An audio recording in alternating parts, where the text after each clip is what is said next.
Nice.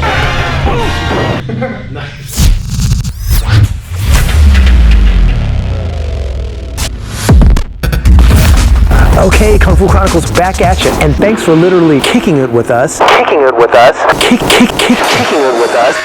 As usual, drop that like down below and let us know that you're feeling the content that we're creating, and of course that always helps me out. No, it's true, it's true. And do follow on all of our social media, here or here, so that of course you can keep up to date with everything we've got planned for the channel. Plus continue to get all of that cool and good behind the scenes info. So, new year, and as you thought, we will continue to debunk that junk. Yep, we're talking those questionable self-defense techniques, namely women's self-defense, that need to be addressed. Again, I'm back up here at the village with the crew, and this time we'll look at a technique from the famous or infamous Master Wong.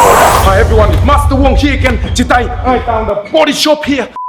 Now make sure you do stick around to the end of this video to get our rating on this particular technique. Does it pass? Does it fail? You know we got to do that. And if you've got any ideas or specific techniques you'd like to see us debunk, just drop those suggestions down below in that comment section. Okay, ready to do it? Then let's go. More debunking the jug, my guys, Sifu Gus Gates in the house, the SOV, son of the village, and of course my friend Stef, first degree black belt in Krav Maga. So she knows a thing or two. I drink and I know things. Yeah, right?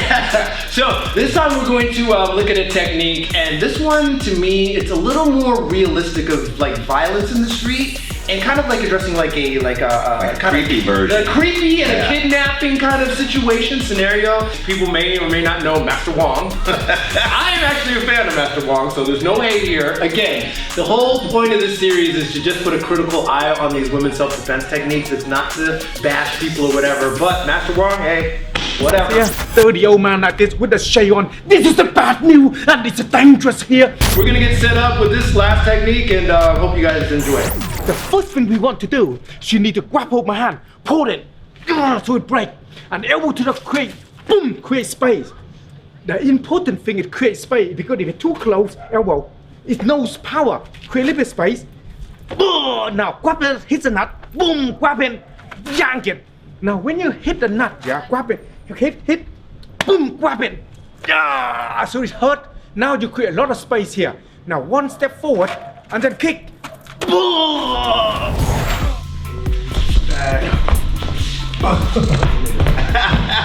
And then just run. Okay. That would look good in the movie though. It's too cerebral. We're trying to make a movie here, not a film. Damn.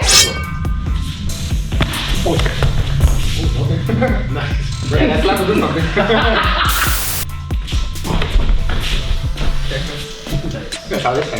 Yeah. Fuck it. They ain't holding on to her for long. Alright, so trying it the way that's in the video, kind of your take, and then what reasons why you switched to what you did. I love this. I think that's really important, getting it. Anytime someone grabs you on the throat, or on your face, automatically get it off your face, get it off your throat. Like that. Because you don't know what's there. You don't know what it is. Form, it could be. Yeah, you're, like whatever it is, get it off. So I love that. I'm always partial when I'm a Krav Maga. Like I'm always partial to the groin shot. Yep. I think that's great. I like to, as you've seen, I like elbows, so I throw a lot of elbows.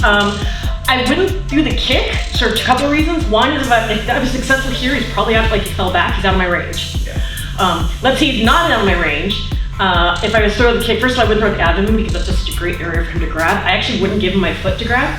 If I had to throw a kick, I'd go for a low target, maybe a knee. Yeah. So he can't be scooping my leg out. But if I've already made the distance, there's no reason for me to re-engage to throw the kick and get out. Agreed. That's what I'm saying. Yeah, I agree. Yeah. I think with this one, intent, right? So clearly, if someone's putting something in your mouth, it's that creepier, as you guys said before, it's that, and I'm thinking more like either a woman or a kid, where you're trying to grab, kidnap, take them into an alley, it gets uglier from there. So you're dead on, get as violent as you can with this. So I love the idea of the groin shot, the elbows. I think the extra kick in the video, I'm just gonna call it, is just an extra flashy move, which, you know, look, to your point, you said it maybe even off camera that it's great in the movie. You gotta make a pose after next Right. You gotta do the exactly.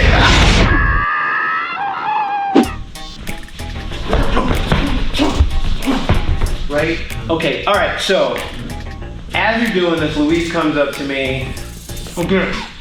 To this point, this is great. As soon as something's at my mouth, obviously I know this is not my best friend. This is not someone that wants to do something cool with me.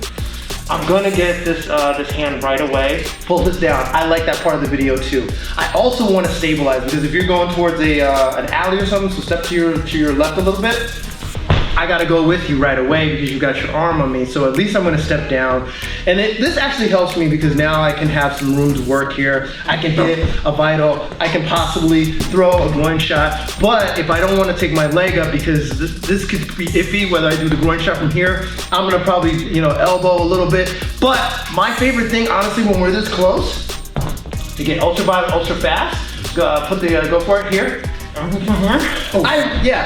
going straight for his head because boom, that loosens him up even more before I even try to get all fancy. Maybe that's all I need because from here I'm turning straight into his space. I'm delivering shots. So again, one more time. From here, just break my phone from here. Headbutt, step down, hit, face him because I want to address the threat and make sure he doesn't have backup. Someone else coming towards me. I don't know that it's just him because the attack's coming from behind. So that's why it's imperative to me to start turning towards him and seeing what's going on also. Because remember, this is kind of a blind thing as you're coming in. Get that piece of tissue off you or cloth, maybe chloroform, maybe something worse than that, whatever.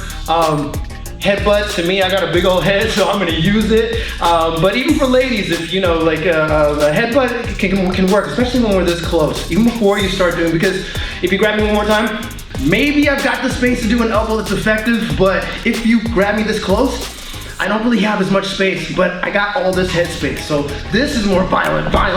Then I can start, because now he's letting up. And then when I have the space to elbow, of course, maybe even this is easier if I push down on that knee and pop that out too. If I'm really thinking, just don't sit down on that. Okay, cool. All right. If someone were to grab me like that, I would hope, I would sneeze first. So when they grab, right, I agree, I would pull this off, right? Now, what I would do is I would step forward, drive here. See my elbow there? I would break his balance. Hit him there, hit him there. See, I'm holding his hand? Because now, I'm gonna just move. Okay? So now his body's a little softer. So, here.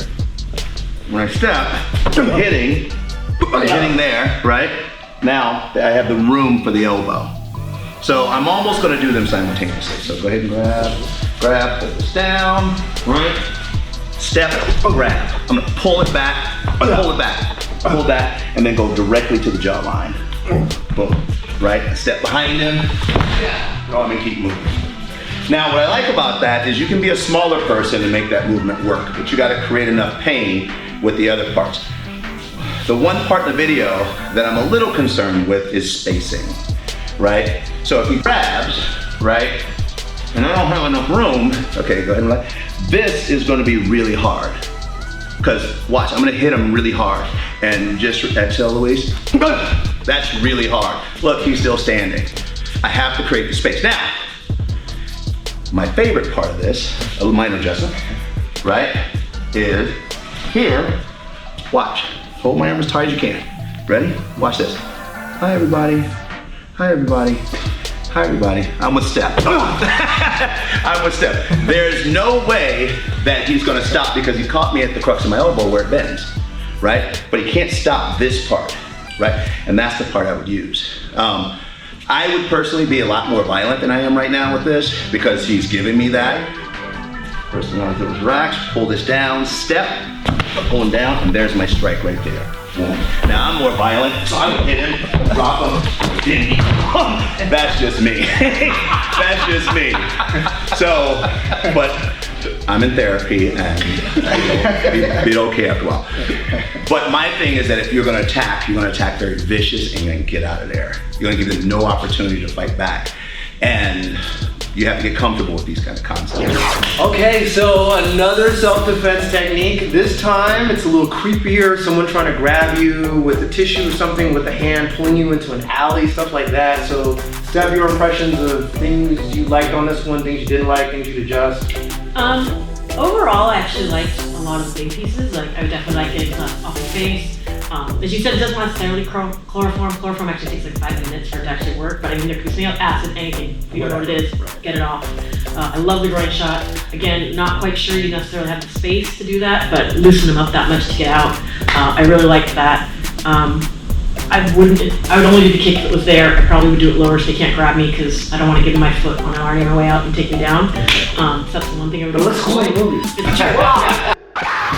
My movie career, I'll keep it in there. So, yeah, but I mean, otherwise, and overall, the basic principles of it, I actually like. Nice. Okay, cool. And that's fair. I think for me, like I said, I just want to get violent faster. So someone's got that tissue. Yes, I agree with the pull down. I just want to get in there quicker. So using my big ass head to knock them in, or possibly even hitting their nose or whatever, just to create that space like we're talking about and always talk about. Yeah, same thing. I would say same thing. You know, strike, get violent, and get out of there. That's the way I would look at it.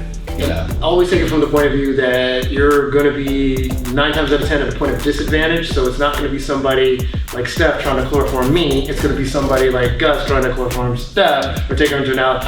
It's, you know, bad guys are lazy. We say this all the time. You're always thinking that you've got to be ready for a worthy opponent and train from a point of disadvantage sometimes because you just never know. Yeah, remember to fight, because you are fighting for your life. Last name, pass or fail in this technique? I think I would pass it. Okay. A couple minor adjustments right here. Alrighty, my friends, so another episode Debunking the Junk with you. Always fun. Got our boy SOB, Luis out here, son of the village. Stephanie, my friend Steph, yeah, she brought the pain. She brought it. Yeah, a little Krav Maga flavor to this, right? That's awesome. That really is good. Yeah, I liked everything we addressed. I like that we talked about, okay, here's one way, and I like that Stephanie said, well, you know, and coming from a female perspective, she's like, this is what works for her. Right, and I like that, and I think those moves will work for a lot of people. Yeah, and that's the realistic part, guys. We really want to make sure that this is one of those things where if we're showing you techniques, that it can actually be used, whether you're, you know, a frame that's smaller, a frame that's bigger, a frame, you know, slender, tall. You don't have to be a super athlete for these to work, or else it's a problem to begin with. So, right, those probably shouldn't be taught. Right. But keeping in mind that there is a lot of stuff out there online, and by the way, some people are not bashing them. People with a ton of followers that get a lot of views on some of these videos, and we don't want people to think that this stuff is necessarily the gospel truth. Oh my God, this is gonna work. You know, it's like, and then you find yourself in that situation. Why didn't that work? Right, and that's not when you want to find out in the situation that the technique doesn't work. That's literally the worst time to find out. Last time you want to find out that it doesn't work. So back to Gus's point though about training. If you guys are thinking about doing some training, you happen to be out here in Westlake Village, even if you're close enough, I want you to give your information on how to train with you guys up here at the village. Yeah, you can contact us at thevillagewithgusgates.com or gusgates.com. Send us an email, and then we'll get back to you. Yeah, absolutely, guys. The training is so important. It's like we can do videos till we're blue in the face, and you can try to follow along. But to your point, I think you brought this up before too. You have to learn what it's like to actually get hit, have the techniques worked on you, so it's not that initial shock of having someone if you've never been choked, and hopefully you haven't. If you've never been choked, and it happens, you're gonna have that freeze moment in your brain, like what's happening. It's like, and the training gets you past that. It's like you get used to some of these things, and you get used to the feel of someone trying to inflict violence on you. So that's why I really co-sign the fact that you should get a good instructor, look for good instructors. I co-sign Sifu Gus Gates, he's the guy. You wanna get up here and do some really good training and some real combative type training versus just no knocking people that just forms all day, but get in some really good stuff that could help save your life. Yeah, you have to. It's important. If you know, the worst things for me is when someone goes, I've trained for 15 years, but I've never made contact with another person. I'm like, would you train for 15 years? You know, if you were a performer. You know, there's stuff in there. There's stuff in there. I did forms and there's stuff in there. Inside joke. The reality is, especially for females, you guys have to know what it feels like to have a big body grab you or throw a punch at you or even hit you to know how to override those feelings. And I would love to say I get everybody, well, I go to the gym, I'm athletic. Yeah, that doesn't count. That doesn't count. Sorry. Sorry, guys. Sorry. It's so different. Right. So guys, do us a favor, go ahead and comment down below, let us know your thoughts, things you'd like to see in future videos. We'll definitely try to address those. Subscribe if you can, and then keep up with everything that we're doing in the channel coming up. You'll be up to date on all that stuff. I want to thank everybody again for being a part of the video, and you guys stay safe. See you all in the next round. Keep punching. Yes.